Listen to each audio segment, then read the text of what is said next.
সকালে মেয়ে বলল, মা আমাকে আজকে একটু আলুর চোখা বানিয়ে দেবে তো। আমি বললাম ঠিক আছে। ঘরে তেমন বড় আলু ছিল না, ছিল একটু ছোট সাইজের আলু।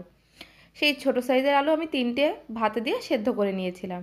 আর কড়াইয়ে একটু রসুন, পেঁয়াজ, শুকনো লঙ্কা, লবণ, হলুদ দিয়ে তেলে ভেজে নিয়েছিলাম। তারপরে একটা থালায় আলুগুলো তুলে নিলাম আর আলুর ওপরে দিয়ে দিলাম ভেজে রাখা পেঁয়াজ রসুনগুলো।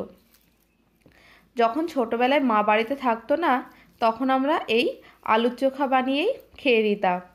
আর আমার বান্ধবীর সাথে তো আরও একটা মজার ঘটনা ঘটেছিল। ওর মা বাড়িতে ছিল না, তো আলুর চোখা বানানোর জন্য রসুন পেঁয়াজ ভাজা করবে। তখন একটু বাটিতে করে উনুনে দিয়ে দেওয়া হতো এই রসুন পেঁয়াজগুলো। আর একটু বাটি পুড়ে পুড়ে ভাজা হতো বলে একে বাটি পোড়াও বলা হতো। তো ওর মা লাল লাল করে ভাজতো বলে ও রসুন পেঁয়াজগুলো ভেজেই যাচ্ছে, হলুদ দেয়নি, কিভাবে লাল হবে সেটা শুনে তো আমরা হেসে পাগল।